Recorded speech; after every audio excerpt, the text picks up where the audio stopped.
আসসালামু আলাইকুম প্রিয় শিক্ষার্থীরা, আমি তোমাদের প্রীতি আপু বায়োলজি ডিপার্টমেন্টে আছি। আজকে তোমাদেরকে শিখাবো ডিএনএ রেপ্লিকেশন নিয়ে বা ডিএনএ প্রতিলিপন নিয়ে। ডিএনএ প্রতিলিপন কি এবং আমরা আজকে যেটা শিখব, ডিএনএ প্রতিলিপন কি, ডিএনএ প্রতিলিপনের প্রক্রিয়া এবং এই টপিকের উপর এমসিকিউ এবং সিকিউ সলভ করে পুরো টপিকটা আজকে তোমাদেরকে একদম ভালো করে এই ভিডিওতে শিখিয়ে দিব। তাহলে আর দেরি না করে চলে যাই। ডিএনএ রেপ্লিকেশনের বাংলা মিনিংটাই হচ্ছে ডিএনএ প্রতিলিপন। প্রথমেই আসি, এই ডিএনএ প্রতিলিপন ব্যাপারটা কি? ডিএনএ প্রতিলিপন ব্যাপারটা কি? ডিএনএ প্রতিলিপন হচ্ছে একটা ডিএনএ থেকে আরও দুটা ডিএনএ তৈরি হবে, অর্থাৎ ডিএনএগুলো সংখ্যায় বৃদ্ধি পাবে। সেই প্রক্রিয়াটাকে বলা হচ্ছে ডিএনএ প্রতিলিপন বা ডিএনএ রেপ্লিকেশন। এখন এই রেপ্লিকেশনের কয়েকটা প্রক্রিয়া আবিষ্কৃত হয়েছে বা অনুকল্প প্রক্রিয়া যেটাই বলি না কেন, বিভিন্নভাবে রেপ্লিকেশনটা হতে পারে। কিছু কিছু বিজ্ঞানী মতবাদ দিয়েছিল। একটা হচ্ছে সংরক্ষণশীল অনুকল্প, আরেকটা অর্ধ সংরক্ষণশীল, আরেকটা হচ্ছে বিচ্ছুরণশীল। এখন দেখো, এই তিনটা অনুকল্পের মানেটা কি আমরা জেনে নেই, তারপর আমরা জানতে পারবো এই তিনটা অনুকল্প কিন্তু অ্যাকচুয়ালি অ্যাকসেপ্টেড হয়নি। কোনো একটা ঘটনা ঘটলে আমরা যেমন বলি হ্যাঁ এটা আসলে এই জন্য হয়েছে, আবার সবাই মিলে এভাবে ডিসকাস করি না এটা মনে হয় না এই জন্য না, অন্য আরেকটা কারণে হয়েছে। তো এভাবে ডিসকাশনের পর তদন্ত কমিটি যেটা বের করে অ্যাকচুয়ালি সেটাই হচ্ছে অ্যাকচুয়াল বা রিয়েল ফ্যাক্ট। এখানে তিনটা ঘটনা প্রস্তাব করা হয় বা তিনটা প্রকল্প প্রস্তাব করা হলেও ডিএনএ প্রতিলিপন বা রেপ্লিকেশন হয় শুধুমাত্র একটা প্রক্রিয়ার মাধ্যমে। অ্যাকচুয়ালি কোনটার মাধ্যমে হয়? অর্ধ সংরক্ষণশীল প্রক্রিয়ার মাধ্যমে ডিএনএ রেপ্লিকেশন বা প্রতিলিপনটা হয়ে থাকে। এখন এই রেপ্লিকেশন বা প্রতিলিপনটাকে আমরা আমাদের তো জানতে হবে ঠিক না, কোনটাতে কি হয়। চলো একটু জেনে নেই। সংরক্ষণশীল অনুকল্প নামটা যখন আমরা পড়ছি তখন আমরা একটু আইডিয়া করে ফেলবো। সংরক্ষণশীল, একটু ডিএনএর ছবিটা আঁকাই তো, তাহলে তোমরা বুঝতে পারবা। ধরো এটা হচ্ছে একটা ডিএনএ, ঠিক আছে, এটা হচ্ছে একটা ডিএনএ, এইটা হচ্ছে ডিএনএ, ওল্ড ডিএনএ। আমি এটাকে টেমপ্লেট হিসেবে ইউজ করব। এটা হচ্ছে ওল্ড ডিএনএ। এখন এই ওল্ড ডিএনএকে টেমপ্লেট হিসেবে ইউজ করার জন্য আমাকে যেটা করতে হবে, এই ডিএনএর প্রত্যেকটা পার্টকে একটু আলাদা করে ফেলি, ঠিক আছে। আমি এই ডিএনএ দুটা সুতা বা দুটা সূত্রক একত্রিতভাবে ছিল, এগুলোকে আলাদা করে নিয়েছি কারণ এদেরকে টেমপ্লেট হিসেবে আমার ইউজ করতে হবে। এখন দেখো, এই যে প্রথম সূত্রকের মতো করে একটা সূত্রক তৈরি হলো, দ্বিতীয় সূত্রকের মতো করে আরেকটা সূত্রক তৈরি হলো, ঠিক আছে, আরেকটা সূত্রক তৈরি হলো। এখন ইয়েলো কালারের দুইটা, এই যে ইয়েলো কালারের যে দুটো ছিল এই দুটো আবার প্যাচ খেয়ে যাবে, ইয়েলো কালারের এই দুটো আবার প্যাচ খেয়ে যাবে। আর গ্রিন কালার যে দুটো নতুন করে আমি তৈরি করেছি, গ্রিন কালারের যে দুটো নতুন করে আমি তৈরি করেছি সেই দুটো আবার প্যাচ খেয়ে যাবে। দেখো পেঁচিয়ে গেল। তাহলে আমরা দেখতে পাচ্ছি এখানে একটা হচ্ছে নিউ, গ্রিন কালারটা কি, গ্রিন কালারটা হচ্ছে নিউ, আর ইয়েলো কালারটা হচ্ছে কি ওল্ড। ইয়েলো কালারটা কি, ইয়েলো কালারটা হচ্ছে ওল্ড। আমাদের কনসেপ্টটা কি ছিল? ডিএনএ রেপ্লিকেশনে একটা ডিএনএ থেকে দুইটা ডিএনএ তৈরি হবে। সো আমাদের প্রথম ডিএনএটা ছিল হচ্ছে এই ডিএনএ, একটা থেকে দুটো ডিএনএ, 1 2, এই দুটো ডিএনএ এই ডিএনএটা থেকে তৈরি হয়েছে। এখন দেখো নতুন তৈরি হওয়া দুটো ডিএনএ এই ওল্ড ডিএনএ পেঁচিয়ে এখন কিন্তু আলটিমেটলি এটাও নিউ হয়ে গিয়েছে, ঠিক আছে। সো এই পুরনো ডিএনএ থেকে দুটো নতুন ডিএনএ তৈরি হয়েছে, যেখানে একটা ডিএনএ পুরোই দেখতে আগের মতো বা গুণাবলী কিন্তু পুরোটাই আগেরটার মতো, ওল্ড ডিএনএর মতো। মানে তার যে গুণাবলী সেই গুণাবলীটা সংরক্ষিত হয়েছে। এই জন্য এই অনুকল্পকে বলা হয় সংরক্ষণশীল অনুকল্প। আর একটা কিন্তু পুরোই নিউটার দিকে আমরা না তাকিয়ে এটার কথা চিন্তা করি, এখানে সংরক্ষণ হয়েছে। পরেরটাতে চলে যাই, বা কনজারভেটিভ হাইপোথেসিস। পরে এই কথাগুলো এখানে লেখা আছে। সর্বশেষ যেটা ইম্পর্টেন্ট, অনুকল্পটি সঠিক বিবেচিত হয়নি। তারা চিন্তা করে দেখলো, সব কিছু রিসার্চ করার পর দেখলো যে এটা আসলে ঠিক হয়নি। এখন আসি অর্ধ সংরক্ষণশীল অনুকল্প, যেটা অ্যাকচুয়ালি অ্যাকসেপ্টেড হয়েছে। এখন এখানে সেম কথা যদি বলি, এই যে এখানে হচ্ছে এটা ধরো একটা ডিএনএ, এটা হচ্ছে একটা ডিএনএ, ঠিক আছে। এই ডিএনএটার দুটো সুতাকে আলাদা করে ফেলি, এই ডিএনএটার দুটো সুতাকে আলাদা করে ফেললাম। এখন এই দুটো সুতার দেখো নতুন তৈরি হলো, এই দুটো সুতা থেকে গ্রিন কালারের নতুন তৈরি হলো। এরপর কি হলো, আগের বার ইয়েলো কালার দুটো আলাদাভাবে পেঁচিয়ে গিয়েছিল, এখন কি হবে দেখো তো, এখন ইয়েলো আর গ্রিন এভাবে পেঁচিয়ে গেল। অর্থাৎ একটা সূত্রক হচ্ছে কি ওল্ড, একটা সূত্রক হচ্ছে ওল্ড আর একটা সূত্রক হচ্ছে নিউ। ওল্ড আর নিউ এভাবে একত্রিত হয়ে পেঁচিয়ে গিয়েছে, সেই জন্য বলা হচ্ছে অর্ধ সংরক্ষণশীল। অর্থাৎ এখানে পুরোপুরি ইয়েলো কালারের কোনো ডিএনএ আমরা পাইনি, এখানে ইয়েলো আর গ্রিন দুইটা একসাথে পেঁচিয়ে তৈরি করেছে, যেখানে অর্ধেকটা সংরক্ষিত হয়েছে। এই জন্য এই প্রক্রিয়াকে বলা হয় অর্ধ সংরক্ষণশীল প্রকল্প। আর আমাদের আজকে রেপ্লিকেশনের মধ্যে আমরা খুব ডিটেলসে জানবো এই অর্ধ সংরক্ষণশীল অনুকল্পটা বা সেমি কনজারভেটিভ হাইপোথেসিস। তারপর আসি, এরপর আসি বিচ্ছুরণশীল অনুকল্প।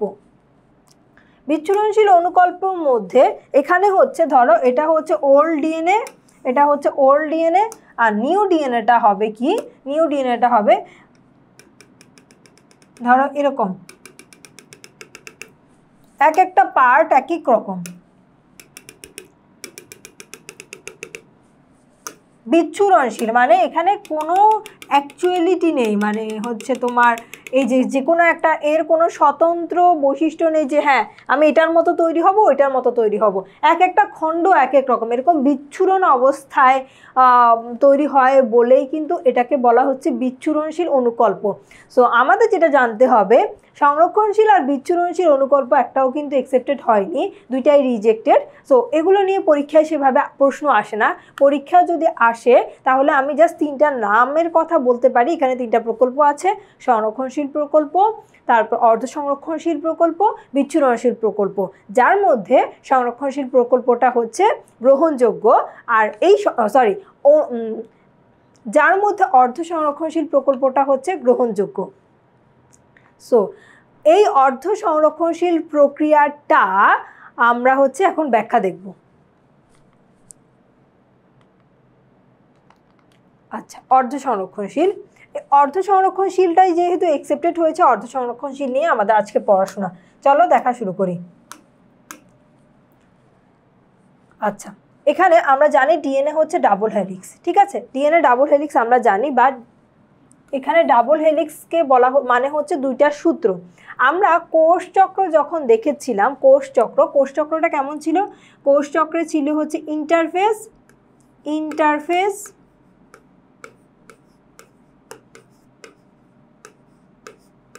তারপর হচ্ছে কোষ বিভাজন, ঠিক আছে, বিভাজন, ইন্টারফেস আর বিভাজন বা এমফেস। আমাদের কোষচক্রটা ছিল এমন, ঠিক আছে। সো ইন্টারফেজের মধ্যে আমরা দেখেছিলাম G1S, তারপর হচ্ছে G2, তিনটা ধাপ ছিল, এই তিনটা ধাপ ছিল ইন্টারফেজে। এই তিনটা ধাপের মধ্যে এস ধাপে আমরা দেখেছিলাম কি হয়, ডিএনএ রেপ্লিকেশনটা হয়ে থাকে। সো এইখানে এই কথাটাই বলা হয়েছে। দেখো এখানে কি বললো, কোষ বিভাজন শুরু হওয়ার আগে, এই যে বিভাজন শুরু হওয়ার আগেই ইন্টারফেস পর্যায়ে ডিএনএ ডাবল হেলিক্স থেকে দুটো ডাবল হেলিক্স তৈরি হয়, অর্থাৎ রেপ্লিকেশন বা প্রতিলিপন হয়। একটি মাতৃ ডিএনএ থেকে দুটি প্রতিরূপ সৃষ্টি হয়, একেই বলা হয় ডিএনএ রেপ্লিকেশন। এরপর এই কথাটা বললো এস ধাপেই অ্যাকচুয়ালি রেপ্লিকেশন হয়।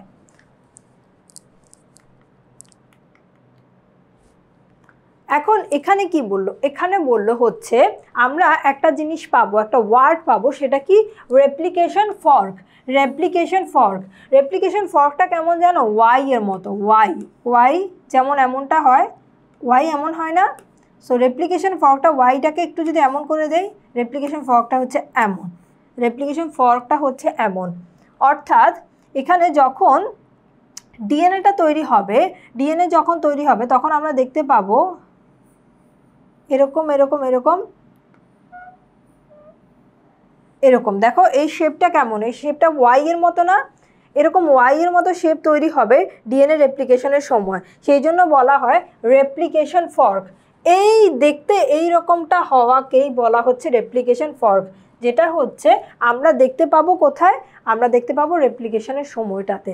তো আমাদের এখানে যে কথাটা বলা আছে, বৃত্তাকার যে ডিএনএগুলো আছে, বৃত্তাকার ডিএনএ কোথায় থাকে, আদি কোষে। সেই বৃত্তাকার ডিএনএর ক্ষেত্রে রেপ্লিকেশনটা শুরু হয় যে কোনো এক জায়গা থেকে। ইচ্ছে হলো যে কোনো একটা জায়গা থেকে রেপ্লিকেশনটা শুরু হয়ে যাচ্ছে, তারপর রেপ্লিকেশন ফর্ক তৈরি হচ্ছে। ব্যাকটেরিয়াতে এমন বৃত্তাকার ডিএনএ আছে, এখানে সংখ্যাটাও আছে, প্রতি মিনিটে 10 লক্ষ পর্যন্ত বেস পেয়ার যুক্ত হয়। অর্থাৎ আমাদের যখন আদি কোষের রেপ্লিকেশনটা দেখব, তখন আমরা এইরকম হচ্ছে কোনো পার্টিকুলার জায়গা নাই যে হ্যাঁ এইখান থেকে হচ্ছে রেপ্লিকেশনটা শুরু হচ্ছে। কিন্তু প্রকৃত কোষ যেমন মানুষের ক্ষেত্রে যখন রেপ্লিকেশনটা হবে, তখন একটা পার্টিকুলার জায়গা থাকে, বা বিভিন্ন প্রাণীতে পার্টিকুলার জায়গা থাকে যে হ্যাঁ এই জায়গা থেকে, এক্স্যাক্টলি এই জায়গা থেকে রেপ্লিকেশনটা স্টার্ট হবে এবং রেপ্লিকেশন ফর্কটা এই জায়গা থেকে তৈরি হবে। সো ওই জায়গাটাকে বলা হয় origin of replication, origin of replication. ঠিক আছে? আচ্ছা, এখানে কিছু এমসিকিউ আছে। ড্রসোফিলাতে 50,000 জায়গায় শুরু হতে পারে। যাই হোক, আমি যেই কথাটা বলছিলাম এটা একটু পর আবার এক্সপ্লেন করব। এখন আমরা দেখি অ্যাকচুয়ালি ডিএনএ রেপ্লিকেশনের জন্য কি কি প্রয়োজন হয়। আমরা বুঝতে পারছি ডিএনএ রেপ্লিকেশন মানে হচ্ছে ডিএনএ প্রতিলিপন, মানে আরেকটা ডিএনএ, আরও দুটা ডিএনএ তৈরি হবে। তৈরি হওয়ার জন্য কাউকে না কাউকে তো স্ট্যান্ডার্ড ভাবতে হবে, ঠিক না? টেমপ্লেট হিসেবে ইউজ করতে হবে। ছাঁচ মানে হচ্ছে টেমপ্লেট। এখন এই টেমপ্লেট হিসেবে ইউজ করবে কাকে? ইউজ করবে অন্য আরেকটা ডিএনএকে। প্রথম যে ডিএনএটা থাকবে, পুরনো ডিএনএ, সেটাকে হচ্ছে টেমপ্লেট হিসেবে ইউজ করবে, টেমপ্লেট হিসেবে ইউজ করবে। তারপর দেখো এখানে অসংখ্য নিউক্লিওটাইড ট্রাইফসফেট, অর্থাৎ আমরা ডিএনএ আরএনএ স্ট্রাকচার যদি দেখি, সেখানে আমরা দেখতে পাবো ওদের অ্যাকচুয়ালি স্ট্রাকচারগুলো তৈরি হয় নিউক্লিওটাইড দিয়ে। যেহেতু ডিএনএ আরএনএ হচ্ছে তোমার একটা লং ডাবল স্ট্র্যান্ড বা সুতা, একটা লম্বা সুতা, তার মানে অনেকগুলো নিউক্লিওটাইড থাকে। এখন অনেকগুলো নিউক্লিওটাইড এসে এসে এসে এসে কিন্তু আরেকটা নতুন ডিএনএ তৈরি করবে, সেই জন্য কি অসংখ্য নিউক্লিওটাইড ট্রাইফসফেট থাকবে। তারপর হচ্ছে নিউক্লিওটাইডের মধ্যে বন্ড সৃষ্টি করার জন্য প্রচুর শক্তি লাগবে। এই যে একের পর এক নিউক্লিওটাইড আসবে, এসে এরা হচ্ছে পরস্পর যুক্ত হবে, এই জন্য তো শক্তি লাগবে। সেই শক্তিটাও কিন্তু আমাদের রেপ্লিকেশনের একটা প্রয়োজনীয় উপকরণ। ঠিক আছে? তারপর দেখি, তারপর বলল গুরুত্বপূর্ণ কিছু এনজাইম এবং সহযোগী প্রোটিন লাগবে, যাদেরকে একত্রে বলা হয় রেপ্লিকেশন কমপ্লেক্স বা রেপ্লিজোম। অর্থাৎ আমাদের যে এতগুলো কাজ হবে, হাইড্রোজেন বন্ডটা খুলে যাবে, খুলে গিয়ে আমাদের ওইখানে আবার যেন তারা জোড়া না লাগে, এদেরকে ধরে রাখবে। তারপর আবার হচ্ছে ছোট ছোট খণ্ড তৈরি হবে, সেগুলোকে জোড়া লাগানো হবে। একটু পর কিন্তু আমরা এই যে এইমাত্র কথাগুলো বললাম সেগুলো দেখতে পাবা।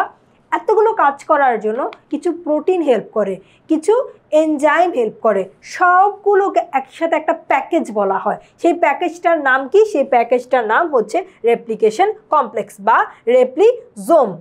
এখন দেখো রেপ্লিজোমের প্রধান এনজাইম, এতগুলো এনজাইম, এতগুলো প্রোটিনের মধ্যে একজন লিডার আছে। সেই লিডারটা হচ্ছে ডিএনএ পলিমারেজ, ডিএনএ পলিমারেজ। ঠিক আছে? এছাড়া ডিএনএ পলিমারেজ লিডার কিন্তু তার অ্যাসিস্ট্যান্ট হিসেবে তাকে হেল্প করার জন্য হেলিকেজ থাকবে, প্রাইমেজ থাকবে, সিঙ্গেল স্ট্র্যান্ড বাইন্ডিং প্রোটিন থাকবে, গাইরেজ থাকবে, টোপোআইসোমারেজ থাকবে। ঠিক আছে? আচ্ছা, এখন হচ্ছে প্রথম থেকে আসি। এই যে বললাম এই কথাগুলোর সাথে একটু অ্যাড করি। আমাদের এতক্ষণ যেগুলো দেখলাম, একটা রেপ্লিকেশন হওয়ার জন্য প্রয়োজনীয় কি কি উপকরণ লাগবে, তো এর মধ্যে আরও কয়েকটা এডিশনাল পয়েন্ট আমি একটু অ্যাড করি। দেখো, এখানে আরও কিছু জিনিস প্রয়োজন, মানে এমন না যে ব্যাপারগুলো হচ্ছে এখানে নেই, এগুলো হচ্ছে অলরেডি আছে, কিন্তু আমি আলাদা করে একটু দেখাচ্ছি কি কি প্রয়োজন। এছাড়া আর কি প্রয়োজন? এখানে প্রয়োজন হচ্ছে মানে কি হবে এখানে, এই যে অরি বা রেপ্লিকেশনটা কোন জায়গা থেকে শুরু হবে সেটা যে চিনতে পারবে, যে খুঁজে বের করবে, সেটা হচ্ছে কে? Initiator protein. অরিকে খুঁজে বের করবে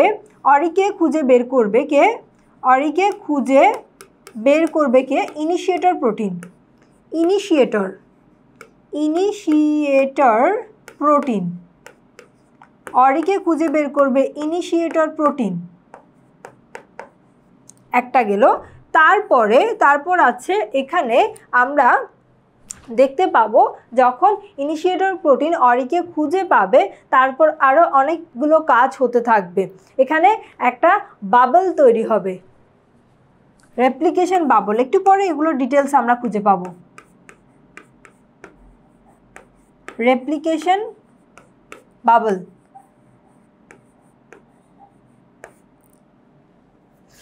তো এই জিনিসগুলো তৈরি হবে। এই জিনিসগুলো তৈরি হওয়ার ক্ষেত্রে আমরা একের পর এক সিকোয়েন্স নাইট্রোজেন বেসগুলোকে যুক্ত হবে, নাইট্রোজেন বেসগুলো খুলে যাবে, এগুলো হচ্ছে একের পর এক হতে থাকবে। এখানে আরেকটা জিনিস দেখাই, ডিএনএ পলিমারেজ। এই যে ডিএনএ পলিমারেজ লিড দিবে, এই পলিমারেজ আবার কেমন জানো? এখানে হচ্ছে দুইটা টাইপের আছে। পলিমারেজ হচ্ছে দুইটা টাইপের আছে। একটা টাইপ হচ্ছে পলিমারেজ 3, আরেকটা টাইপ হচ্ছে পলিমারেজ 2, 1, তিনটা আছে, তিনটা। একটা হচ্ছে 3, 2, 1, এখানে 2 আছে, 1 আছে। সো মেইন যেটা লিডার সেটা হচ্ছে কি পলিমারেজ 3।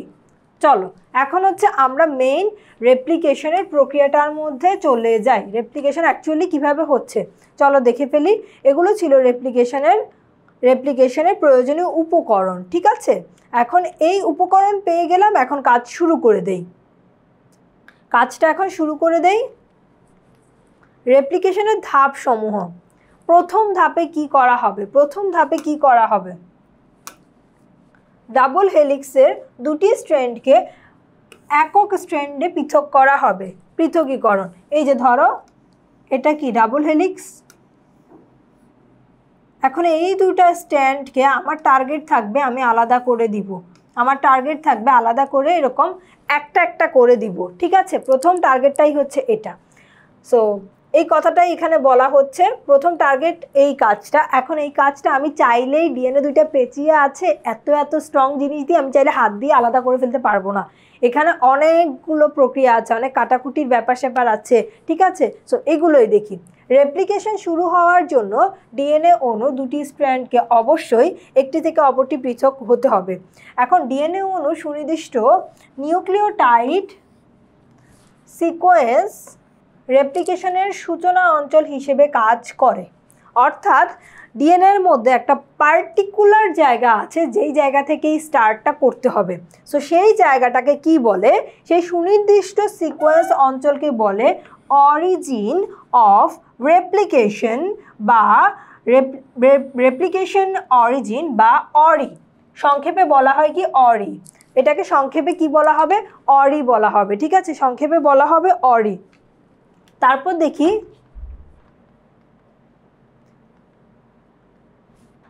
ডাবল হেলিক্সের, আচ্ছা হেডলাইনটা সেমই আছে। এখন দেখো আমি খুঁজে বের করলাম, পুরো স্ট্র্যান্ডটার মধ্যে খুঁজে বের করলাম কোন জায়গাতে আমাকে স্টার্ট করতে হবে, ঠিক আছে?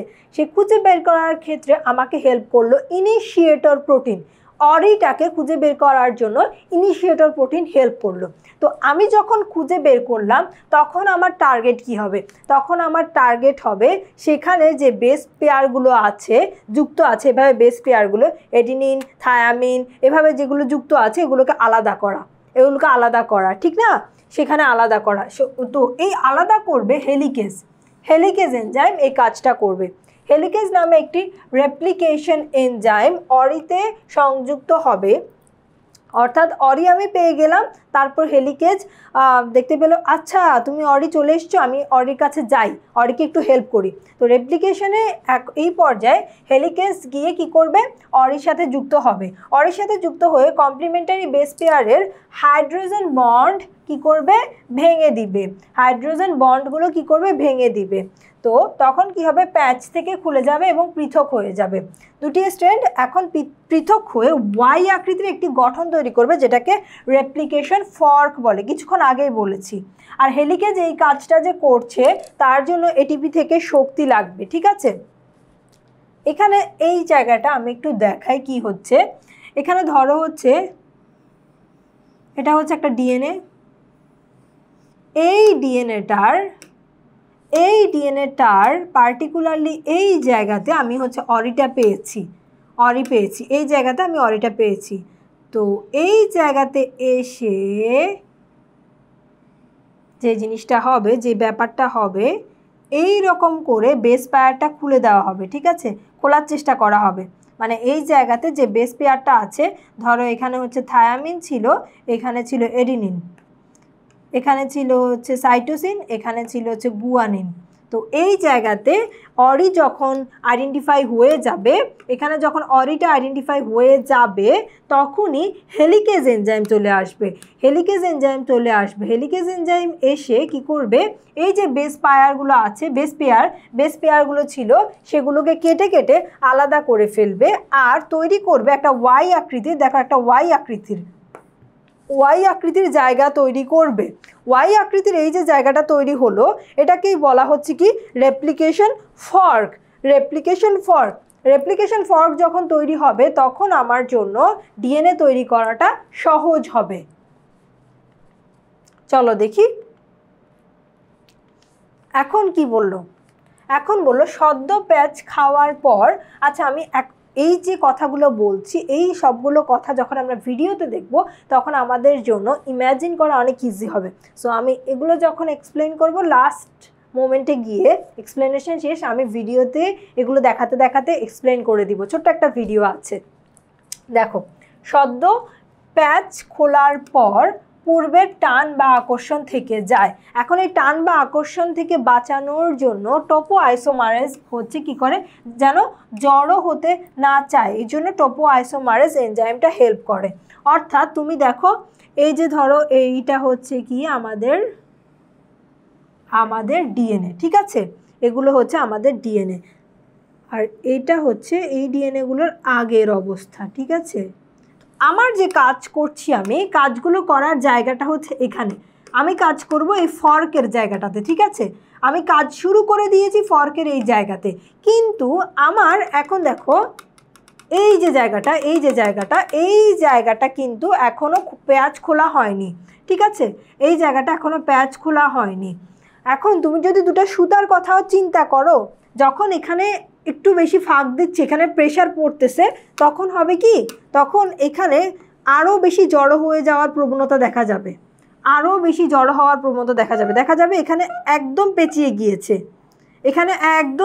গিয়েছে, এভাবে আরও বেশি জড়ো হওয়ার প্রবণতা দেখা যাবে। তো এই জড়োটা যেন না হতে পারে, এই জায়গাটাকে জড়মুক্ত রাখার জন্য এই জায়গাটাকে হেল্প করবে কে, টোপো আইসোমারেজ এই জায়গাটাকে জড়মুক্ত রাখার জন্য হেল্প করবে টোপো আইসোমারেজ, ঠিক আছে। তারপর দেখি তারপর কি বলা হলো। আদিকোষে টোপো আইসোমারেজের এই কাজটা কে করবে, কে, গাইরেজ। আদিকোষে টোপো আইসোমারেজের এই কাজটা করবে গাইরেজ। এরপর তোমরা এখন প্রশ্ন করতে পারো, আপু এই যে মাথার সাইডের প্যাচটা যেন জ্বর খেয়ে না যায় সেজন্য আপনি টোপো আইসোমারেজ ইউজ করলেন, কিন্তু এই যে আলাদা হওয়া দুইজনের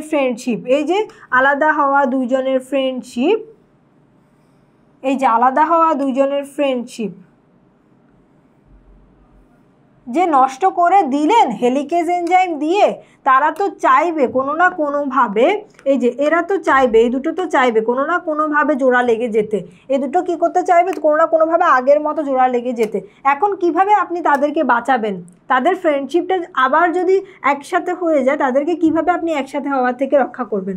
আমি একসাথে হওয়ার থেকে রক্ষা করব সিঙ্গেল স্ট্র্যান্ড বন্ডিং প্রোটিন দিয়ে। সিঙ্গেল স্ট্র্যান্ড বন্ডিং প্রোটিন দিয়ে। সিঙ্গেল স্ট্র্যান্ড বন্ডিং প্রোটিন কী করবে জানো? ওদেরকে সিঙ্গেল থাকতে হেল্প করবে, মিঙ্গেল হতে দিবে না। কেন? কিভাবে দেখো, এই পাশের স্ট্র্যান্ডটাকে ধরো ব্লু কালারের, এখানে একটা সিঙ্গেল স্ট্র্যান্ড SSBP, আবার এখানে একটা সিঙ্গেল স্ট্র্যান্ড বন্ডিং প্রোটিন। এখন এটা কি করবে, এই পাশেরটাকে হচ্ছে ধরে রাখবে, এই পাশেরটাকে ধরে রেখে এটার সাথে বন্ড হয়ে যাবে, এটার সাথে বন্ধন ক্রিয়েট করবে, আর এটা এই পাশেরটাকে ধরে রাখবে যেন এরা হচ্ছে আবার আগের অবস্থায় ফিরে যেতে না পারে। ঠিক আছে, আগের অবস্থায় ফিরে যেতে না পারে, পুনরায় হাইড্রোজেন বন্ধন তৈরি করে যেন এরা এভাবে যুক্ত হতে না পারে, এই জন্য কি করছে, এই জন্য হচ্ছে সিঙ্গেল স্ট্র্যান্ড বাইন্ডিং প্রোটিনটা হেল্প করছে। ঠিক আছে, এরপর আমরা চলে যাই,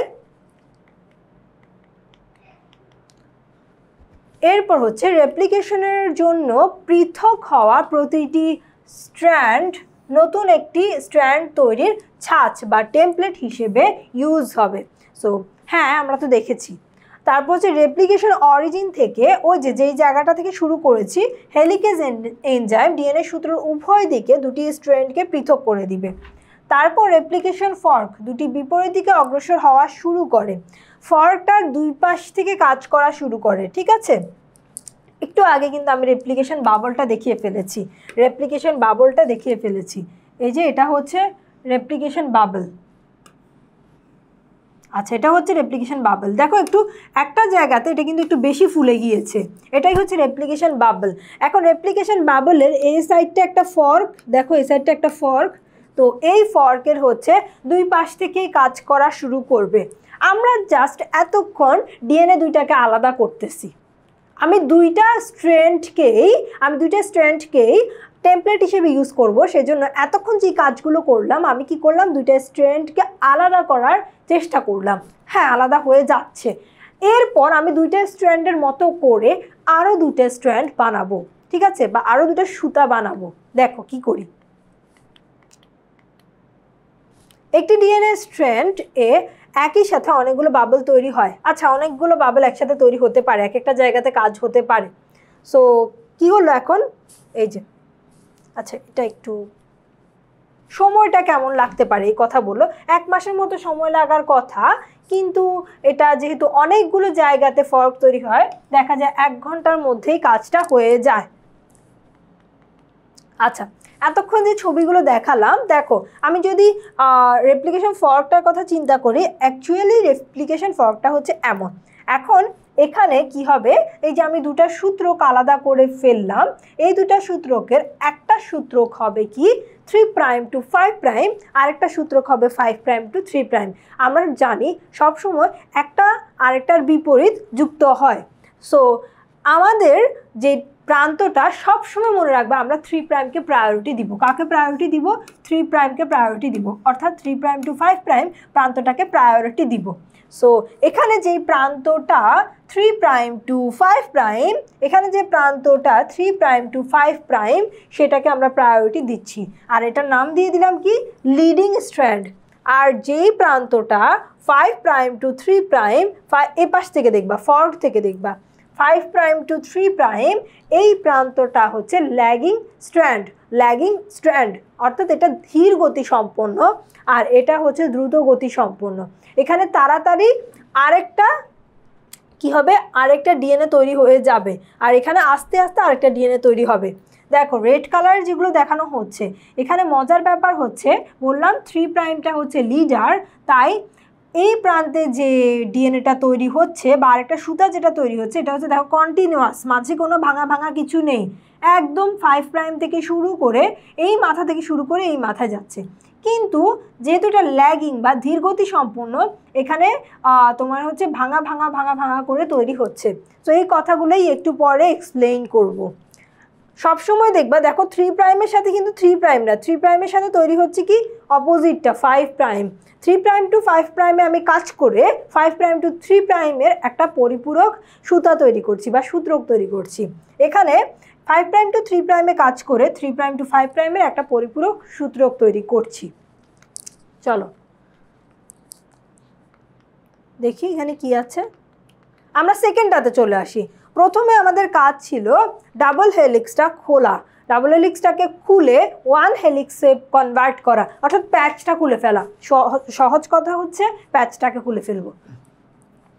এখন কি হচ্ছে, এখন আমার সেই লিডার এনজাইম কাজ করবে, সেই লিডার এনজাইম কাজ করবে ডিএনএ পলিমারেজ এনজাইম কাজ করবে। সে কি করবে, সেই হচ্ছে এখন কমপ্লিমেন্টারি নতুন স্ট্র্যান্ড, এই যে দুইটা স্ট্র্যান্ড তৈরি হবে, দুই পাশে দুইটা স্ট্র্যান্ড তৈরি হবে, এই স্ট্র্যান্ডের ক্ষেত্রে শুধুমাত্র 3 প্রাইম প্রান্তে সে কি করবে, নিউক্লিওটাইডগুলোকে এনে যুক্ত করতে পারবে, যুক্ত করতে পারবে। আর সে তৈরি করবে 5 প্রাইম টু 3 প্রাইম অভিমুখী একটা স্ট্র্যান্ড। এখানে কি বললো, এই ছবিটাতে যদি আরেকবার দেখি, যেহেতু 3 প্রাইম এবং ডিএনএ পলিমারেজ 3 এই 3 প্রাইম প্রান্তে কাজ করতে পারে, সো ডিএনএ পলিমারেজ 3 কি করবে, এখানে চলে আসবে। এখানে চলে এসে সে কি করবে, নিউক্লিওটাইডগুলোকে আনতে থাকবে। কিন্তু তোমাদেরকে বলে রাখি, খুব ইম্পর্ট্যান্ট একটা কথা, এই কাজটা ডিএনএ পলিমারেজ 3 চাইলে প্রথমে আসতে পারবে না, কারণ এখানে প্রথমে একটা জিনিস প্রয়োজন, সেটা কি, সেটা হচ্ছে প্রাইমার। প্রথমে একটা জিনিস প্রয়োজন, সেটা কি, প্রাইমার। ঠিক আছে, প্রথমে এখানে একটা প্রাইমার এসে হাজির হবে, প্রাইমারটা কিন্তু আবার ডিএনএ দিয়ে তৈরি না, প্রাইমারটা হচ্ছে আরএনএ দিয়ে তৈরি, ছোট্ট একটা জিনিস। প্রাইমারটা কি দিয়ে তৈরি, আরএনএ দিয়ে তৈরি, ছোট্ট একটা জিনিস। প্রাইমার বা প্রাইমারি স্কুল মানে কি, একদম প্রাথমিক বিদ্যালয়, জীবনের প্রথমেই হচ্ছে প্রাথমিক বিদ্যালয় থেকে যদি শুরু করি, সেই জন্য বলা হচ্ছে কি প্রাথমিক। তার মানে প্রাইমারটা দিয়ে শুরু হবে কাজটা। প্রাইমার এখানে এসে দেখবে, আচ্ছা এটা হচ্ছে 3 প্রাইম প্রান্ত, তাহলে এখানে আমি এখন শুরু করতে পারি। এই জন্য আমাকে ডিএনএ পলিমারেজ 3কে ডাক দিতে হবে। তারপর ডিএনএ পলিমারেজ 3 যখন প্রাইমারের কল পাবে, তখনই হচ্ছে এখানে চলে আসবে 3 প্রাইম প্রান্তে এবং একের পর এক নিউক্লিওটাইডকে আনা শুরু করবে। নিউক্লিওটাইডগুলোকে বলবে আসো, একের পর এক আসতে থাকবে। তারপর 5 প্রাইম টু 3 প্রাইম এভাবে হচ্ছে সে আরেকটা সুতা তৈরি করতে থাকবে। ঠিক আছে, আমাদের এটা হচ্ছে কি লিডিং স্ট্র্যান্ডের কাজ। এখন ল্যাগিং স্ট্র্যান্ড বা এই যে নিচেরটা কি, 5 প্রাইম টু 3 প্রাইমের কাজ কি আমরা দেখব।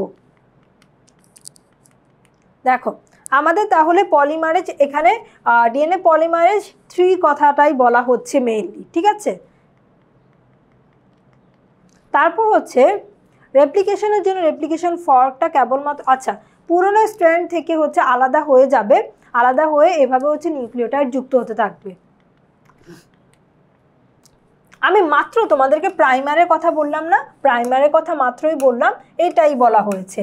এখন প্রাইমার হচ্ছে একটা কি, প্রাইমার ধরো হচ্ছে একটা প্রোটিন।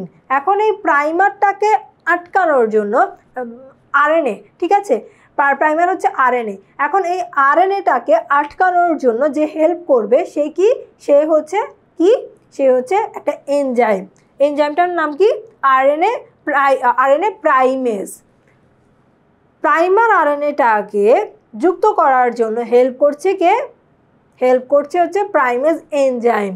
সো প্রথমে প্রাইমারকে যুক্ত করবে, যুক্ত করার পর হচ্ছে পরবর্তী কাজগুলো করবে। তো প্রাইমারে কি কি আছে সেটা এখানে বলা হচ্ছে। আরএনএ, প্রাইমারে কি আছে, আরএনএ আছে, প্রাইমারে আছে আরএনএ। দেখো প্রাইমার হচ্ছে কি আরএনএ। আরএনএ স্ট্র্যান্ডের মধ্যে 10 থেকে 60টি নিউক্লিওটাইড থাকে, কত অল্প না, দেখো কত ছোট্ট একটা আরএনএ প্রাইমার। তো আরএনএ প্রাইমারটা এইভাবে 3 প্রাইম প্রান্তে যুক্ত হবে, মানে আমি একটু আগে যে কথাটা বললাম সেটাই হচ্ছে এখানে এক্সপ্লেন করা আছে। এখন দেখো ডিএনএ পলিমারেজ 3 কি করছে, কিছুক্ষণ আগে তোমাদেরকে দেখিয়ে দিলাম, বলে ফেলেছি। ডিএনএ পলিমারেজ 3 কি করবে, ধরো এটা হচ্ছে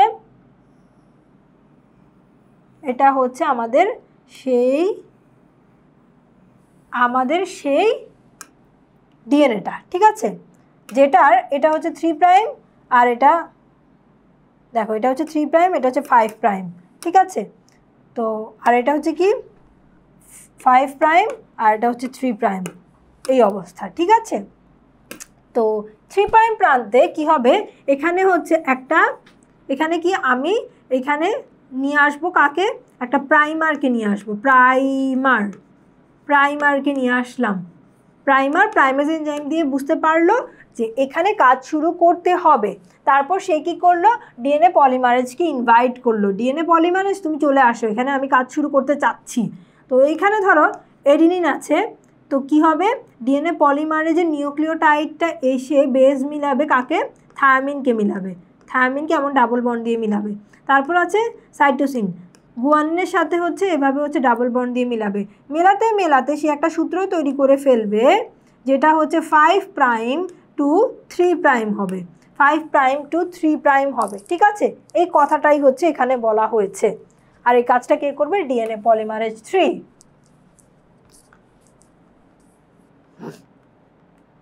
এখন দেখি, দেখো ডিএনএ ডাবল হেলিক্স, আচ্ছা আমরা লিডিং স্ট্র্যান্ড, আমরা তখন যেটা দেখলাম সেটা হচ্ছে leading strand 3 prime to 5 prime. এখন ল্যাগিং স্ট্র্যান্ড পড়ে আছে, ল্যাগিং স্ট্র্যান্ডে কি কাজ হবে সেটা দেখে নিই, চলো। আচ্ছা এই ছবিটাতেই আমি তোমাদেরকে ল্যাগিং স্ট্র্যান্ডের সব কথাবার্তা বলে দেই, তোমাদের জন্য ইজি হবে। দেখো কোনটা নেওয়া যায়, আচ্ছা এই ছবিটাতে আমরা দেখি এটা হচ্ছে ডিএনএর ফর্ক, এই যে রেপ্লিকেশন ফর্কটা, ঠিক আছে। এটা হচ্ছে হেলিকেজ এনজাইম, এটা হচ্ছে হেলিকেজ এনজাইম। এই হেলিকেজ এনজাইম কি করতেছে, হাইড্রোজেন বন্ডগুলোকে খুলে খুলে দিচ্ছে, এগুলো হচ্ছে বেস পেয়ারগুলোকে খুলে খুলে দিচ্ছে, ঠিক আছে। তো এখানে কি হচ্ছে, এখানে উপরেরটা হচ্ছে কি, উপরেরটা হচ্ছে আমাদের লিডিং স্ট্র্যান্ড, নিচেরটা হচ্ছে ল্যাগিং স্ট্র্যান্ড, এই যে লিডিং স্ট্র্যান্ড আর নিচেরটা কি ল্যাগিং স্ট্র্যান্ড, নিচেরটা হচ্ছে ল্যাগিং স্ট্র্যান্ড, ঠিক আছে। তো লিডিং স্ট্র্যান্ড এভাবে হচ্ছে একের পর এক নিউক্লিওটাইড এনে এনে ডিএনএ পলিমারেজ 3 এর হেল্প নিয়ে, ডিএনএ পলিমারেজ 3 এর হেল্প নিয়ে সে হচ্ছে কি করছে, সে হচ্ছে তৈরি করে ফেলছে একটা নতুন সূত্রক, ঠিক আছে। 3 প্রাইম টু 5 প্রাইম ছিল, এখন হচ্ছে 5 প্রাইম টু 3 প্রাইম সে হচ্ছে তৈরি করছে। ল্যাগিং স্ট্র্যান্ডে কি হচ্ছে, ল্যাগিং স্ট্র্যান্ডে সেমভাবে রেপ্লিকেশন ফর্কের এই জায়গাটাতে কি হবে, প্রথমে আসবে কে, প্রাইমার আসবে, প্রাইমার এসে ধরো এখানে হচ্ছে প্রাইমার আসলো, প্রাইমার এসে দেখলো হ্যাঁ এখানে শুরু করা যাবে। তো প্রাইমার এসে সে কাকে ইনভাইট করবে, ল্যাগিং স্ট্র্যান্ডে সে ইনভাইট করবে ডিএনএ পলিমারেজ 1কে, এই যে দেখো ডিএনএ পলিমারেজ 1, ঠিক আছে। ওকে হচ্ছে ইনভাইট করলো, ইনভাইট করার পর সে কি করবে, সে হচ্ছে একটু একটু করে নিউক্লিওটাইডগুলোকে আনতে থাকবে। তো এখানে একটা তৈরি হবে, তারপর দেখা যাবে কিছুক্ষণ পর এখানে একটা তৈরি হবে, তারপর দেখা যাবে এখানে একটা তৈরি হবে, মাঝখানে এরকম ফাঁক থেকে যাবে। ওর মতো এরকম নিরবচ্ছিন্ন তৈরি করতে পারবে না, ও যেমন কোনো ফাঁক ছাড়া তৈরি করেছে, ল্যাগিং স্ট্র্যান্ড এরকম ফাঁক ছাড়া তৈরি করতে পারবে না। ও তৈরি করবে কেমন, একটু একটু একটু এরকম করে তৈরি করবে কে, ল্যাগিং স্ট্র্যান্ডগুলো এরকম করে তৈরি করবে। আচ্ছা ফ্রেশ ছবিটা আরেকবার একটু যেন ভিডিওতে থাকে সুন্দর করে, আমি ফ্রেশ ছবিটা একটু রাখি, দেখো। আচ্ছা এরপর যাই, এখন এখানে কি বলা হলো, লিডিং স্ট্র্যান্ডের কথা আমরা বলেছি, ল্যাগিং স্ট্র্যান্ডের কথা। ল্যাগিং স্ট্র্যান্ড হচ্ছে কি হবে তাহলে, ক্ষুদ্র ক্ষুদ্র অংশ বা খণ্ড খণ্ড অংশ সৃষ্টি করবে। ল্যাগিং স্ট্র্যান্ডে কি হবে, খণ্ড খণ্ড অংশ সৃষ্টি হবে, কিন্তু লিডিং স্ট্র্যান্ড হচ্ছে নিরবচ্ছিন্নভাবে তৈরি হবে, দেখো এই যে ল্যাগিং স্ট্র্যান্ডে আমরা যে ছোট ছোট অংশগুলো দেখতে পাচ্ছি, খণ্ড খণ্ড অংশগুলো দেখতে পাচ্ছি, এই খণ্ড খণ্ড অংশগুলোকে বলা হবে কি, ওকাজাকি। এই খণ্ড খণ্ড অংশগুলোকে বলা হবে ওকাজাকি।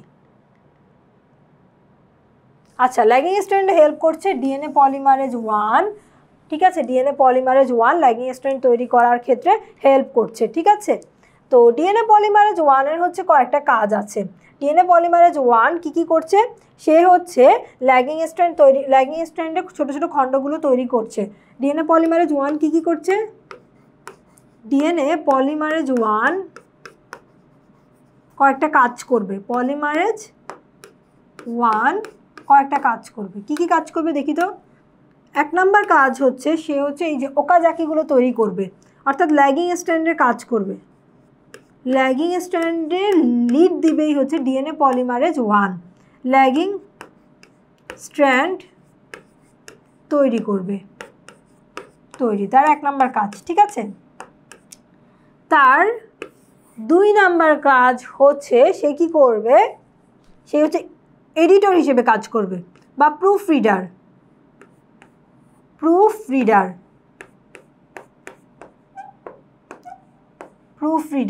এই দুইটা কাজ করবে। সে হচ্ছে কি করছে তাহলে, সে করছে ল্যাগিং স্ট্র্যান্ড তৈরি করছে আর প্রুফ রিডার হিসেবে কাজ করছে। প্রুফ রিডার বা এডিটর জিনিসটা কি, দেখো যদি এমন হয় অ্যাডেনিনের সাথে যুক্ত হবে কে, থায়ামিন, ভুল করে এখানে অ্যাডেনিনের সাথে যুক্ত হয়ে গেল সাইটোসিন, এভাবে করে সাইটোসিন যুক্ত হলো ভুল করে। ঠিক আছে, তখন ডিএনএ পলিমারেজ 1 কি করবে, এটা চেক করে এটাকে এডিট করে দিবে, চেক করে এটাকে কেটে এটাকে ফেলে দিয়ে এর সাথে তারপর থায়ামিনকে যুক্ত করবে। তাহলে এই কাজটা কে করতেছে, এই কাজটা করছে কে, ডিএনএ পলিমারেজ 1, এই দুইটা কাজ করছে। আর যে ছোট্ট ছোট্ট খণ্ড তৈরি হচ্ছে ল্যাগিং স্ট্র্যান্ডে সেগুলোর নাম হচ্ছে ওকাজাকিগুলোকে তো জোড়া লাগাতে হবে। জোড়া যদি না লাগাই তাহলে তো আলটিমেটলি একটা সুতা তৈরি হবে না। এরকম থাকবে ওকাজাকিগুলো, এরকম থাকবে। প্রত্যেকটা কি হবে, প্রত্যেকটা হবে 3' to 5', 3' to 5', এরকম করে ওকাজাকি তৈরি হবে। কিন্তু এদের মধ্যে তো একটা জোড়া দিতে হবে, ঠিক না, জোড়া লাগাতে হবে। জোড়া লাগিয়ে এটাকে হচ্ছে নিরবচ্ছিন্ন করতে হবে। এই জোড়া লাগানোর কাজ করবে কে, লাইগেজ এনজাইম। লাইগেজ নামে একটা এনজাইম হচ্ছে জোড়া লাগানো। সো নামের সাথে কিন্তু মিল আছে। তো এই জায়গাতে হচ্ছে কাজ করবে কে, লাইগেজ এনজাইম। এই যে মাত্র কথাটা বললাম সেগুলোই হচ্ছে এখানে আছে। আচ্ছা, কারেক্ট করতেছে। এই যে দেখো অ্যাডেনিন আর থায়ামিন একসাথে থাকলে অ্যাডেনিন আর থায়ামিন এর জায়গাতে অ্যাডেনিন আর সাইটোসিন হয়ে গেল, তখন প্রুফ রিডিং করে মিসম্যাচ, এরকম হওয়াটাকে বলা হয় মিসম্যাচ। তারপর বাদ দিয়ে আবার ঠিক করছে কে, ডিএনএ পলিমারেজ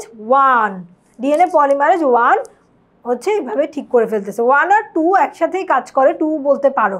ঠিক আছে, সরিয়ে দিবে। আচ্ছা, এই যে দেখো ডিএনএ পলিমারেজ 1, 2 আসলে একসাথেই কাজ করে। তো আমরা মেইনলি 1টা বলি, কিন্তু চাইলে তুমি 1, 2 একসাথে বলতে পারো। ডিএনএ পলিমারেজ 1, 2 একসাথে মিসম্যাচটাকে কারেক্ট করতে হেল্প করে। আচ্ছা, এটা কি, এটা হচ্ছে প্রথমেই বলেছিলাম রেপ্লিকেশন কমপ্লেক্স। এই যে এতগুলো হেলিকেজ এনজাইম, প্রাইমেস, তারপর হচ্ছে তোমার টোপো আইসোমারেজ, ডিএনএ পলিমারেজ, অনেকগুলো এনজাইমের নাম বললাম, প্রোটিনের নাম বললাম, এগুলো একসাথে রেপ্লিজোম বা হচ্ছে কি রেপ্লিকেশন কমপ্লেক্স মানে কি, অনেক কিছু একসাথে থাকে, এভাবে একটা কমপ্লেক্স তৈরি করে ফেলে। আচ্ছা, এতক্ষণ যতগুলো কথা বললাম সেই কথাগুলোর হচ্ছে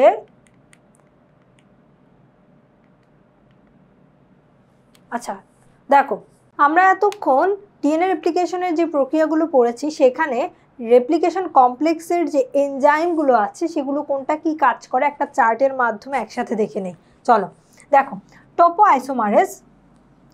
আইসোমারেজ আমরা দেখেছিলাম। টোপো আইসোমারেজ অ্যাকচুয়ালি কি করছে, অ্যাকচুয়ালি যে ডিএনএর পুরনো যে অংশটুকু আছে সেই পুরনো অংশটুকু যেন পেঁচিয়ে না যায় সেই ক্ষেত্রে টোপো আইসোমারেজ হেল্প করছে। এবং এই কাজটা আদিকোষে কে করছে, গাইরেজ। আদিকোষে যে করছে তার নামটা পাশে একটু লিখে দিলাম, গাইরেজ। টোপো আইসোমারেজের কাজটা আদিকোষে করছে গাইরেজ, আদিকোষে গাইরেজ করছে। তারপর হেলিকেজ হচ্ছে কি করছে, এখানে যে ডাবল হেলিক্সগুলো আছে সেগুলোর প্যাচ খুলে দিচ্ছে, অর্থাৎ হাইড্রোজেন বন্ধনগুলোকে ভেঙে দিচ্ছে। তারপর পলিমারেজ 3 হচ্ছে নিউক্লিওটাইড এনে যুক্ত করছে 3' to 5' প্রান্তে, আর আলটিমেটলি তৈরি করছে 5' to 3' প্রান্ত। 5' to 3' প্রান্ত হচ্ছে সে তৈরি করছে। তারপর সিঙ্গেল স্ট্র্যান্ড বাইন্ডিং প্রোটিন যেন এগুলো আবার প্যাচ না খেয়ে যায়, এগুলো যেন প্যাচ না খেয়ে যায়, সিঙ্গেলই থাকে, সেটা হচ্ছে হেল্প করছে সিঙ্গেল স্ট্র্যান্ড বাইন্ডিং প্রোটিন। তারপর হচ্ছে লাইগেস, যে ওকাজাকি খণ্ডগুলো আছে সেই ওকাজাকি খণ্ডগুলোকে জোড়া লাগাতে হেল্প করছে লাইগেস। আর প্রাইমেস কি করছে, প্রাইমারকে সংযুক্ত করছে। ডিএনএ পলিমারেজ কি করছে, আমরা একটা জিনিস হয়তো খেয়াল করেছি, ডিএনএর মধ্যে কখনোই কিন্তু আরএনএ থাকতে পারে না। তো প্রাইমারটা কিন্তু আরএনএ, প্রাইমার যেহেতু আরএনএ, প্রাইমার আরএনএ। এখন এই আমাদের কাজ হচ্ছে এই যে প্রাইমারের আরএনএটা, সেই আরএনএটাকে কখনোই কিন্তু আরএনএ রাখা যাবে না, আরএনএটাকে কনভার্ট করে ডিএনএতে পরিণত করে ফেলতে হবে, আরএনএকে কনভার্ট করে ডিএনএতে পরিণত করতে হবে। আর এই কনভার্টের কাজটা করবে কে, ডিএনএ পলিমারেজ। এখন একটা ভিডিওর মাধ্যমে ডিএনএ রেপ্লিকেশনের পুরো প্রক্রিয়াটা আমরা দেখে ফেলবো, চলো ভিডিওতে দেখো। ডিএনএ রেপ্লিকেশন শুরু হচ্ছে। এখন এখানে আমরা ডিএনএ দেখব। এটা হচ্ছে একটা ডিএনএ ডাবল স্ট্র্যান্ডেড, দুইটা সূত্রক আছে, একটা হচ্ছে 3' to 5' আর একটা হচ্ছে 5' to 3'।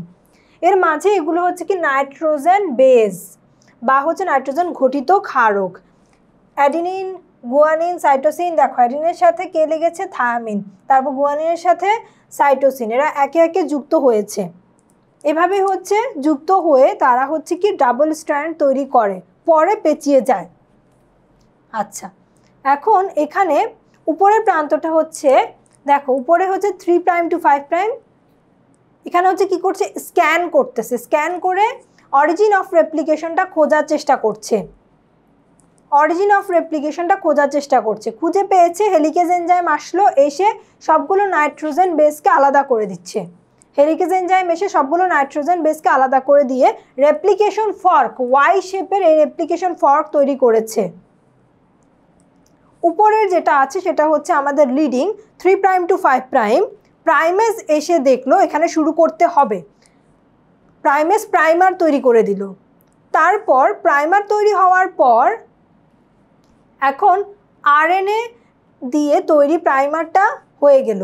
এখন ডিএনএ পলিমারেজকে ইনভাইট করবে, আসার পর ডিএনএ পলিমারেজ মিলিয়ে নাইট্রোজেন বেস মিলিয়ে সে হচ্ছে নিউক্লিওটাইড তৈরি করা শুরু করবে। দেখো নাইট্রোজেন বেসগুলোকে মিলিয়ে সে নিউক্লিওটাইড তৈরি করবে। যেহেতু এইটা 3' to 5' ছিল, আর প্রান্তটা উল্টো হবে, 5' to 3', লিডিং স্ট্র্যান্ড। সবসময় 3' জায়গাটা থেকেই কিন্তু আমাদের ডিএনএ তৈরি হবে।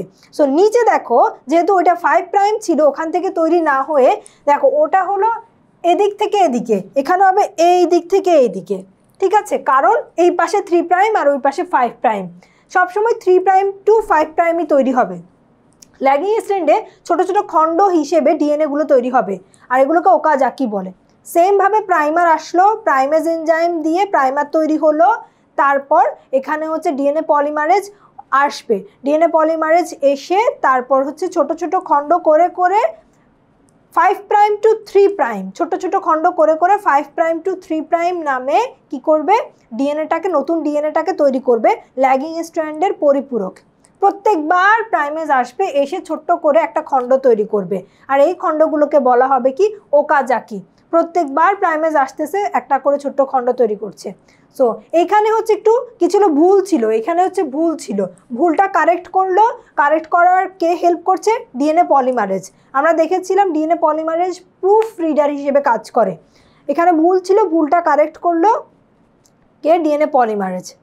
এরপর লাইগেজ এনজাইম দিয়ে ছোট ছোট খণ্ডগুলো কি জোড়া লেগে যাচ্ছে, নিচে যে ওকাজাকির মধ্যে ছোট ছোট খণ্ডগুলো ছিল সেগুলো সব লাইগেজ এনজাইম জোড়া লাগিয়ে দিল। লাইগেজ এনজাইম কি করলো, জোড়া লাগিয়ে দিল। সর্বশেষ দুটো ডিএনএ প্যাচ খেয়ে গেল, একটা ডিএনএ থেকে এখন দুটো ডিএনএ তৈরি হলো। এভাবে হচ্ছে ডিএনএ রেপ্লিকেশন হয়ে থাকে।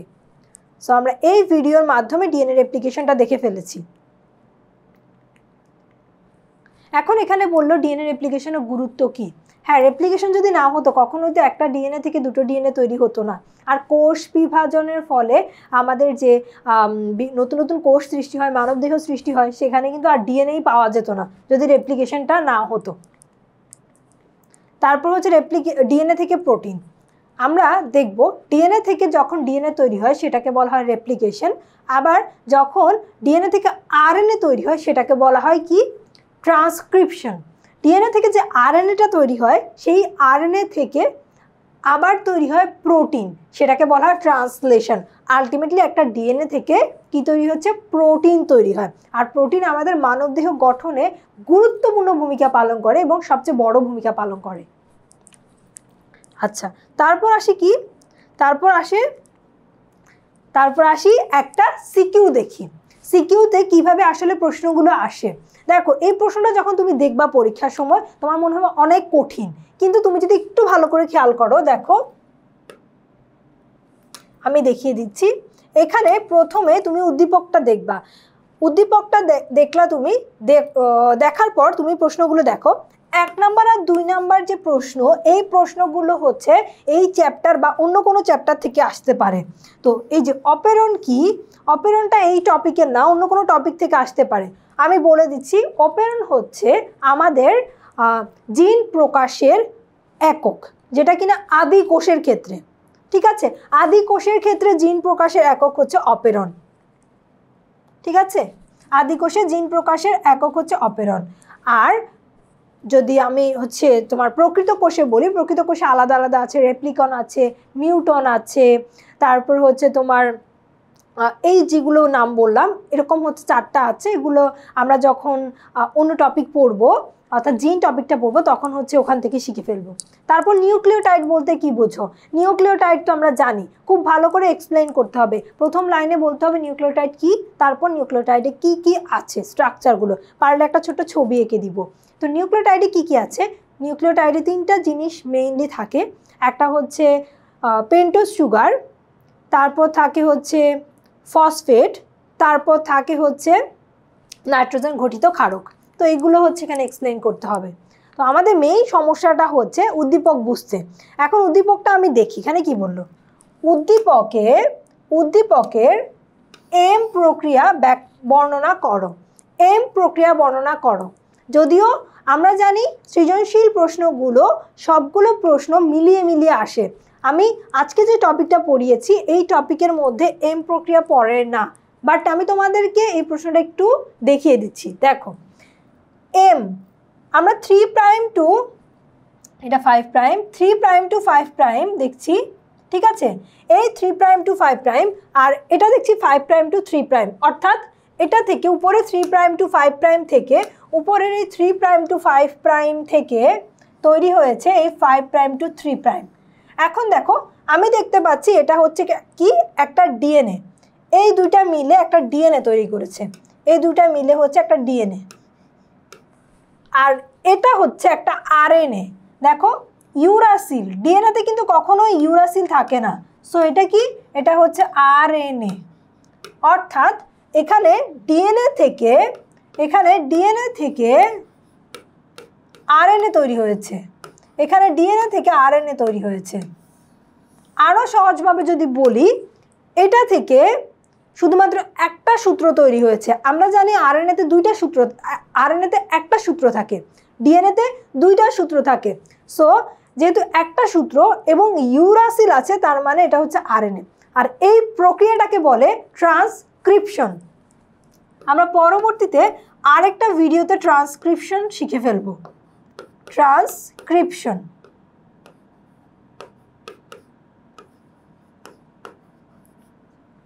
ওকে, এটাকে বলা হয় কি ট্রান্সক্রিপশন। এখন আমাদের প্রশ্ন হলো উদ্দীপকের এম প্রক্রিয়াটি ব্যাখ্যা করো, অর্থাৎ ট্রান্সক্রিপশন, উদ্দীপকের এই যে এম প্রক্রিয়া, ট্রান্সক্রিপশন প্রক্রিয়াটি ব্যাখ্যা করো। এখন এই সৃজনশীলের জন্য আমরা ট্রান্সক্রিপশন লাগবে না, যেহেতু আজকে আমরা ডিএনএ রেপ্লিকেশন পড়েছি। সো পরবর্তী প্রশ্নটাতে চলে যাই। পরবর্তী প্রশ্নটা কি আছে, এন প্রক্রিয়ায় এনজাইম কিভাবে জড়িত? এন প্রক্রিয়াটা কি দেখো তো, এখানে কোনো ইউরাসিল আছে? ইউরাসিল নেই, তার মানে এই যে এখানে আমি এন প্রক্রিয়াটা কিভাবে হলো দেখো, এই যেটা যদি একটা ডিএনএ হয় 3 প্রাইম টু 5 প্রাইম, এটা একটা DNA 3 prime to 5 prime, 5 prime to 3 prime, এইটা থেকে একটা ডিএনএ থেকে আরও 2টা ডিএনএ তৈরি হয়েছে, একটা ডিএনএ থেকে আরও 2টা ডিএনএ তৈরি হয়েছে, 1 2, ঠিক আছে, তার মানে এটা হচ্ছে রেপ্লিকেশন। এটা হচ্ছে রেপ্লিকেশন। রেপ্লিকেশন প্রক্রিয়া এনজাইম কিভাবে জড়িত? কিছুক্ষণ আগেই কিন্তু একটা চার্টের মধ্যে এনজাইমগুলোর নাম ছিল। কিভাবে প্রক্রিয়ায় এই প্রক্রিয়ায় রেপ্লিকেশন বা প্রতিলিপন প্রক্রিয়ায় এক একটা ধাপে এনজাইমগুলো হেল্প করছে, তোমরা চাইলে চার্টটা পুরোটা লিখে দিতে পারো। কিভাবে হেলিকেজ হেল্প করছে, কিভাবে প্রাইমেজ, কিভাবে টোপো আইসোমারেজ, কিভাবে পলিমারেজ 3, পলিমারেজ 2, 1, লাইগেজ এনজাইম কিভাবে হেল্প করছে, এগুলোই হচ্ছে এই প্রশ্নের অ্যান্সার। ঠিক আছে, আমরা এভাবে হচ্ছে সৃজনশীল প্রশ্নগুলো এই টপিকগুলো থেকে আসবে। তারপর আসি এমসিকিউ। ডিএনএ অণুর রেপ্লিকেশন কোন পদ্ধতিতে হয়ে থাকে? রেপ্লিকেশনের অনেকগুলো পদ্ধতি দেখেছিলাম, সংরক্ষণশীল, তারপর বিচ্ছুরণশীল, অর্ধ সংরক্ষণশীল, এরকম কোনো প্রক্রিয়া ছিল না। এই প্রক্রিয়াগুলোর মধ্যে কোনটা আসলে অ্যাকসেপ্টেড হয়েছে? অ্যাকসেপ্টেড হয়েছিল অর্ধ সংরক্ষণশীল। ঠিক আছে, সঠিক উত্তর হচ্ছে অর্ধ সংরক্ষণশীল। এমসিকিউ 2তে আমরা দেখি এখানে কি আছে। ডিএনএ প্রতিলিপনের সময় হাইড্রোজেন বন্ধনী ভেঙে দেয় কোন এনজাইম? সঠিক উত্তর হচ্ছে হেলিকেজ এনজাইম। তাহলে জেনে ফেলি অন্য এনজাইমগুলো কি করে। এখন অন্য এনজাইমগুলো কি করে। অন্য এনজাইম আর কি কি আছে? অন্য এনজাইম আছে প্রাইমেজ। প্রাইমেজ কি করে? প্রাইমেজ হচ্ছে প্রাইমারকে যুক্ত করে। প্রাইমারকে যুক্ত করে।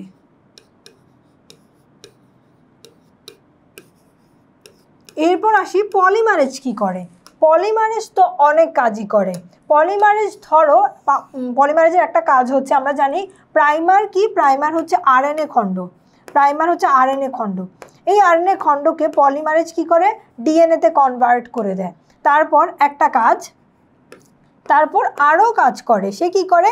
লিডিং প্রান্ত, ল্যাগিং প্রান্ত সবগুলোতে কি করে? নিউক্লিওটাইডকে এনে যুক্ত করে। তারপর আর কি করে? তারপর হচ্ছে সে কি করে? এখানে হচ্ছে প্রুফ রিডার হিসেবে কাজ করে বা এডিটর হিসেবে কাজ করে।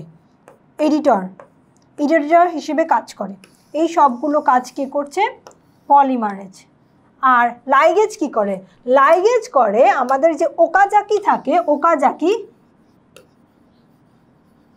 ওকাজাকিগুলোকে যুক্ত করে বা জোড়া লাগিয়ে দেয়। ঠিক আছে, লাইগেজ হচ্ছে ওকাজাকিগুলোকে যুক্ত করে বা জোড়া লাগিয়ে দেয়। এরপর ডিএনএ নিজস্ব নিয়ন্ত্রণে, আচ্ছা এখানে ডিএনএতে যে ভুলগুলো হয় সেগুলো আসলে কি? ভুলগুলোকে কি বলা হয়? ওই যে ধরো অ্যাডেনিনের সাথে আমরা জানি থায়ামিন যুক্ত হবে, কিন্তু ভুল করে যদি অ্যাডেনিনের সাথে সাইটোসিন যুক্ত হয়ে যায়, এই ভুলটাকে কি বলে? মিসম্যাচ বলে। আচ্ছা, এরই মাধ্যমে আমরা আজকে ডিএনএ রেপ্লিকেশন টপিকটা শেষ করে ফেলেছি। এরকম গুরুত্বপূর্ণ ভিডিওগুলো পেতে চোখ রাখো 10 মিনিট স্কুলে। আল্লাহ হাফেজ।